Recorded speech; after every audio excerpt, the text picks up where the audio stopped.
Hey guys, like I said, I wanted to give you a quick set of notes about things that you've seen in the lab so far, things we're going to continue to talk about involving constant velocity and constant acceleration.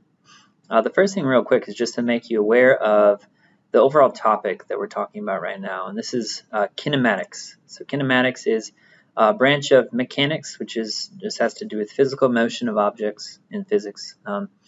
It studies the motion of a body without caring about what causes the motion. So as far as forces or things that influence motion, we're just really watching this. It's like we have a video recording of things that are going on, and we're keeping track of distances and positions and velocities and accelerations of these objects. But we're not thinking about what's causing it or why the motion is happening quite yet. To start off with, anytime we talk about an object moving, we're going to speak of it as a particle. Later on, we'll extend our definition of particles when we need to, but right now, if we're talking about objects that move, we're talking about balls, these cars, these buggies. You can pretty much ignore what's going on internally and just consider them a dot that moves. So a particle, we're calling everything a particle that moves, anything that moves a particle. That position, they have mass, but we're not considering size or volume of the particles. And they're located only at one point in space. So we're not even considering the fact that a buggy takes up like a 20 centimeter by 7 centimeter box as it moves around. We're just considering it being at one point in space. So there's a lot of simplification going on here that we haven't really talked about, but that we are going to continue to use, especially as we start to apply this into situations. Before we do that, there are two types of quantities in the entire world. So one type of quantity is called a vector. The other type is called a scalar. A scalar is a quantity that only has amount or magnitude associated with it. A vector has both amount and direction.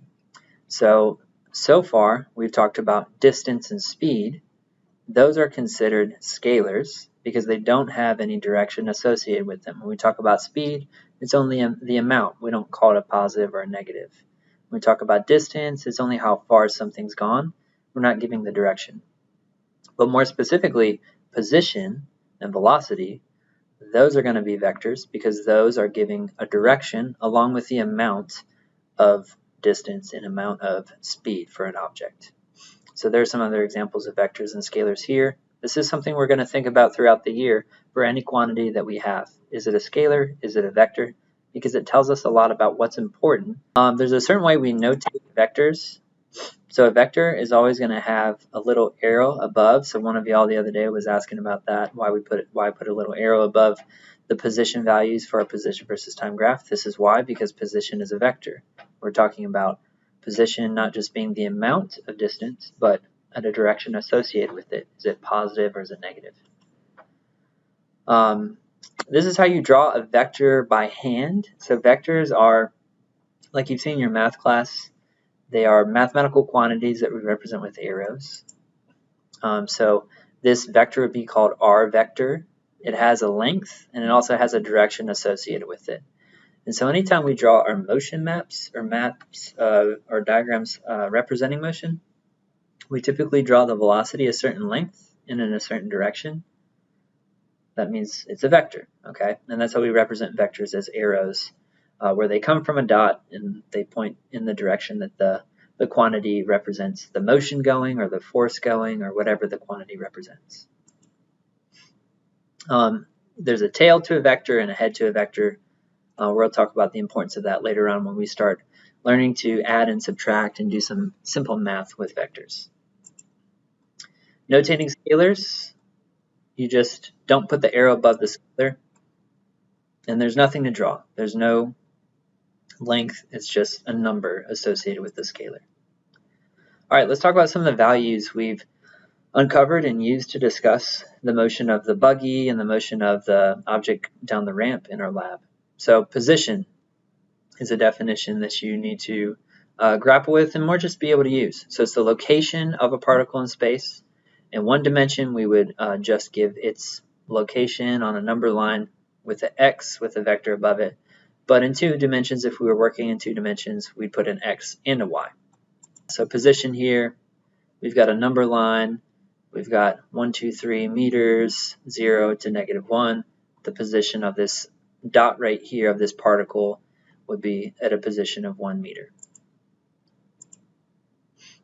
Distance is different from position. In distance, we can also call path length, or the overall distance that an object travels. So the total length of the path traveled by an object, and it doesn't depend upon direction. So you could go forward and backward and to the left and to the right, and we're not going to keep track of your direction. We're just going to keep track of how much you move overall. A way to answer this question, if you ask about how far have you walked today, if you go to Bunce's class and then down to Miss Haynes' class and then to the parking lot from my class, then the overall distance you walked, your answer would be path length, or just distance. You wouldn't give an answer that involves position. And then here, if we moved from 1 here all the way to -1 over here, you could think about what your distance would be. All right, the distance would be 2 meters, right? Because we went from 1 here all the way past 0, all the way to -1. Displacement. So you saw this, I think, today in your packet, or a few of you did. Displacement is the change in position of an object. It's the difference between where you ended up and where you started. It only depends on those two positions, though. It does not depend on the path that you take. So let me show you some things of what I mean by that. Mathematically, like I said, final position minus initial position. It's represented by a delta x. And here, the distance moved by the particle is 2 meters, but our displacement, we'd also want to give the direction with a -2 meters. And mathematically, you can figure it out by saying -1 minus 1, that's your final position minus your initial position, gives you the change in position, or the displacement, which would be -2. Another way to show that, though, would be to pick 2 points on some kind of curved path like this. The overall distance, if we travel from A all the way around this track to B, would be 100 meters. But your displacement would only be the straight line distance from A to B. Some people say that the difference between displacement and distance is displacement is as the crow flies, or just a straight line between 2 points. Speed. So we're going to build our definitions for speed and velocity off of these previous definitions of position and path length, or distance. Speed is going to be path length, or distance, divided by time. Speed is measured in meters per second or centimeters per second, distance in meters. And that delta t is your time interval. It's the overall amount of time it took for you to travel that distance. Velocity is defined with a change in position over change in time, or displacement over time. So it's different from speed, right? So speed is path length over time, and velocity is change in position or displacement over time. That's why in our lab we ended up defining that slope not as just speed but as velocity, right? Because direction mattered when we talked about the slope of our position versus time graph for the buggy. Speed, again, speed's a scalar. It's always positive. You can't have a negative speed. You can't have a speed to the north. Velocity can be positive or negative depending on direction. And so let's look at some graphs here. We can define velocity from a position versus time graph. In fact, that's what you guys did yourselves in the lab. So this is just me putting words to what you did. So you picked 2 points on the line to find the slope of that line.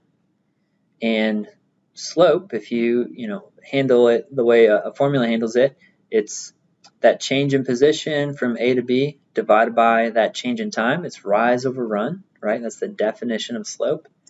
And so the same way we just defined velocity is change in position divided by the overall time interval.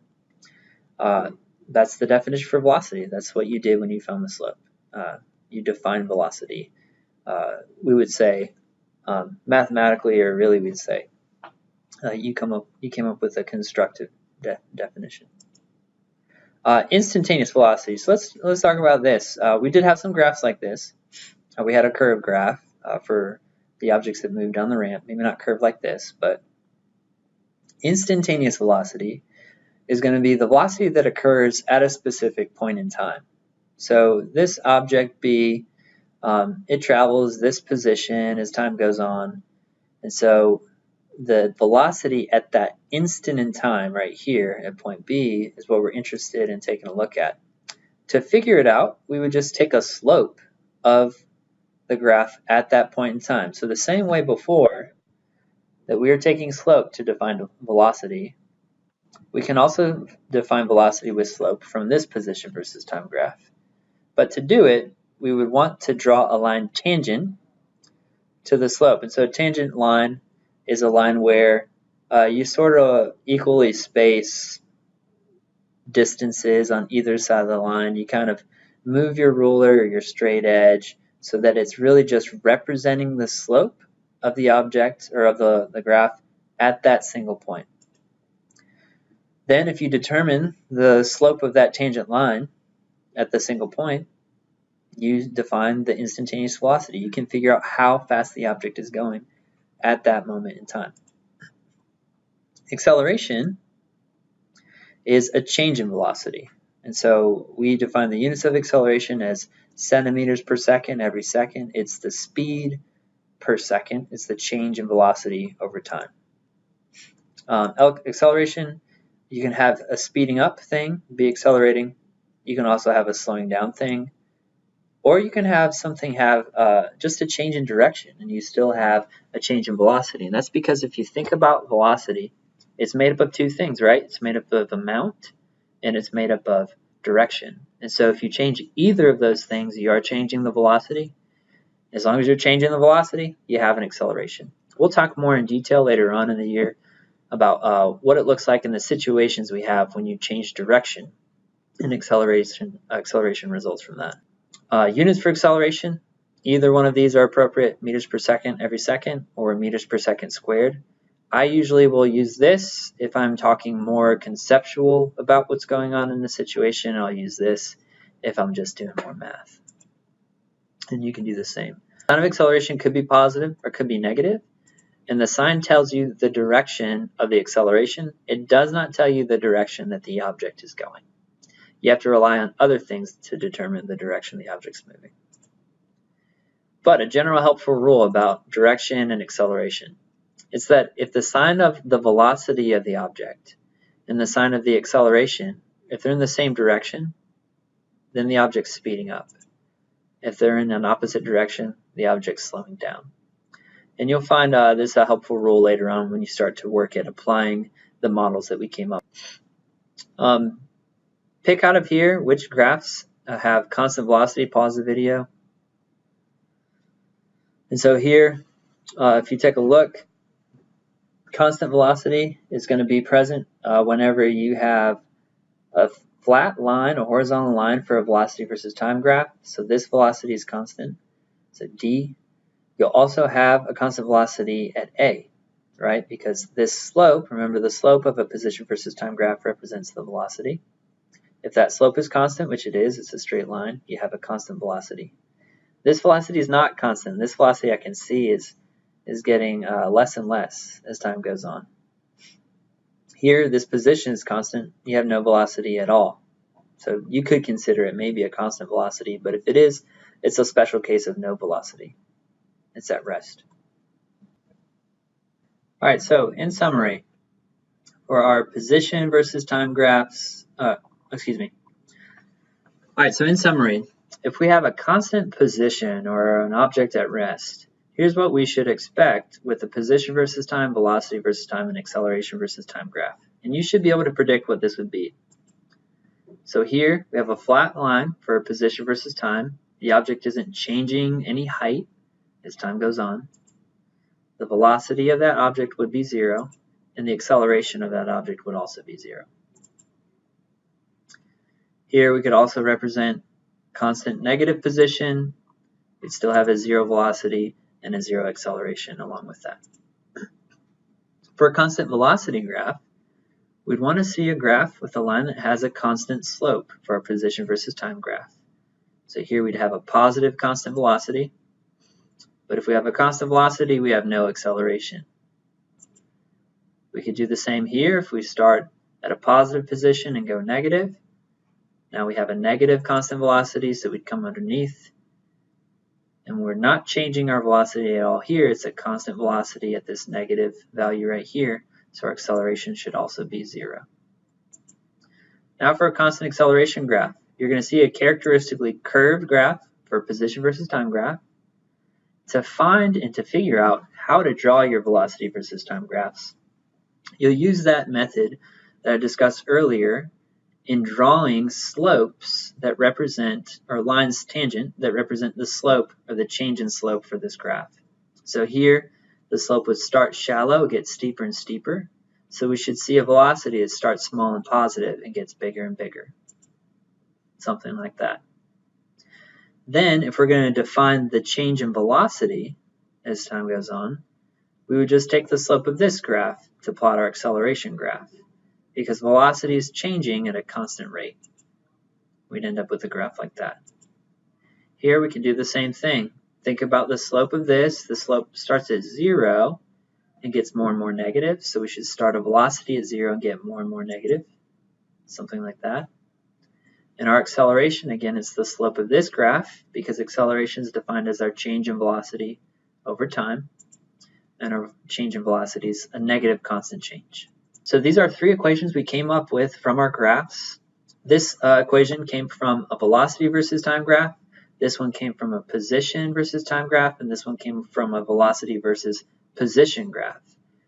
Each of the slopes that we found for those graphs represented our units of acceleration. At the time, we didn't fully discuss or really think about if the numbers matched up because we had so many different situations. But if you looked at the units were all the same for each graph. And those units were meters per second every second, or centimeters per second every second, meaning each of these slopes represented an acceleration. As far as the amounts go, though, the real amounts that we would see from our graphs is that the graph would give us twice the acceleration. The graph for velocity squared versus position would give us twice the acceleration. The graph for position versus time squared would give us half the acceleration, and the actual acceleration of the object will come from the graph of velocity versus time. These are general equations that are going to be really helpful for us and useful in the future for solving problems. I hope that was helpful.